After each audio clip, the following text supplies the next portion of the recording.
Cancer cell পর্যন্ত ধ্বংস হয়ে যায়। তো এটা হচ্ছে রোজার অনেক বড় একটা বেনিফিট। এটা শুধুমাত্র 30 দিন না, রমজানের 30 দিন না, প্রতি সপ্তাহে একটা করে নফল রোজা রাখতে পারলেও আরো হেলথ বেনিফিট পাবেন। রমজানের বেনিফিট আপনি তখনই পাবেন যদি আপনার খাদ্যাভ্যাস ঠিক হয়।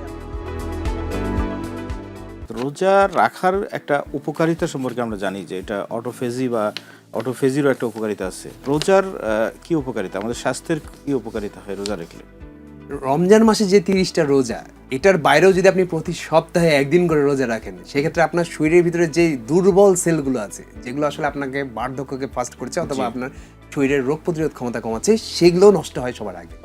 আমাদের শরীরে কিন্তু দুই ধরনের স্টেট সবসময় চলমান থাকে। একটা হচ্ছে ক্যাটাবলিক স্টেট সব থেকে বেশি চালু থাকে হচ্ছে ভোরবেলা, মানে রাত্রেবেলা কেউ ধরেন ডিনার করার পর যত সময় ব্যয় হবে তত বেশি ক্যাটাবলিক স্টেট আপনার হচ্ছে সচল হবে। তো রমজান মাসে যেহেতু আমরা 15 ঘন্টা না খেয়ে থাকছি, তো আমাদের ক্যাটাবলিক স্টেট একদম চরম লেভেলে থাকে।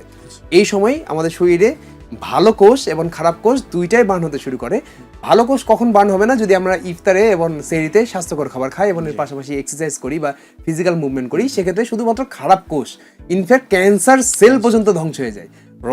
সম্ভবত একটা নোবেল পুরস্কারও পায়। এটার জন্য নোবেল পুরস্কারও পেয়েছে একজন। ক্যান্সার সেল পর্যন্ত ধ্বংস হয়ে যায় যদি আমরা একটানা 15 ঘন্টার কাছাকাছি যদি না খেতে। তবে সেটা অটোফেজি শুরু হয় 24 ঘন্টার উপরে যদি কেউ করে। তো যারা ক্যান্সার রোগী তারা করবে 24 ঘন্টার উপরে। যার কোনো ক্যান্সারের রোগ নাই, সাধারণ একজন মানুষ, সে 12-15 ঘন্টার একটা রোজা করলেই হবে। আর সেটা শুধুমাত্র 30 দিন না, রমজানের 30 দিন না, প্রতি সপ্তাহে একটা করে নফল রোজা রাখতে পারলেও আরো হেলথ বেনিফিট পাবে। সারা সপ্তাহে ধরে সে যে উল্টাপাল্টা খাবারগুলো খাওয়ার কারণে তার যে কোষগুলো ড্যামেজ হলো, সেই ড্যামেজড কোষগুলো নষ্ট হয়ে যাবে, মানে আর থাকবে না শরীরে, শুধুমাত্র ভালো কোষগুলো থাকবে। তো এটা হচ্ছে রোজার অনেক বড় একটা বেনিফিট। এটা এর বাইরে আরো অনেক বেনিফিট আছে।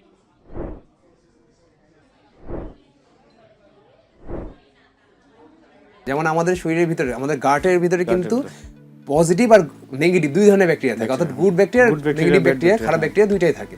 তো গুড ব্যাকটেরিয়ার খাবার কিন্তু হেলদি খাবার, অর্থাৎ প্রোটিন, তারপর হচ্ছে যে আমরা আছে না যে প্রোটিন সমৃদ্ধ খাবার, অ্যামিনো অ্যাসিড, তারপর হচ্ছে ফাইবারি যে শাকসবজিগুলো আছে বা ফাইবারি যে চাল আছে, যেমন লাল চাল বা যেমন পাস্তা, তারপর হচ্ছে গমের আটা, এগুলো কিন্তু আমাদের শরীরের গুড ব্যাকটেরিয়ার খাবার। বা যে কাঁচা কলা মানে আধা পাকা কলা যেটা, ওটা আমাদের শরীরের গুড ব্যাকটেরিয়ার খাবার। এই রমজানের ফলে এগুলোর বেনিফিট আপনি পাবেন যদি আপনি ইফতার আর সেহরিতে এই সব ফাইবারি কার্বোহাইড্রেট, প্রোটিন এবং হেলদি ফ্যাট রাখেন।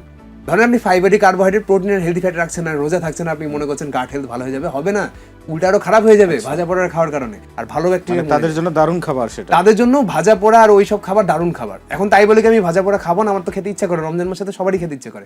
ওই যে আমি বললাম সপ্তাহে ম্যাক্সিমাম 2 দিন। রমজানের বেনিফিট আপনি তখনই পাবেন যদি আপনার খাদ্যাভ্যাস ঠিক হয়, আপনি যদি রাতে ঠিকঠাক মতো ঘুমান ওই সময়। আর রমজানের মাসে যদি আপনি অলস জীবনযাপন না করেন, ফিজিক্যাল অ্যাক্টিভিটিও করেন, তখন আপনি রমজানের পরিপূর্ণ বেনিফিট পাবেন।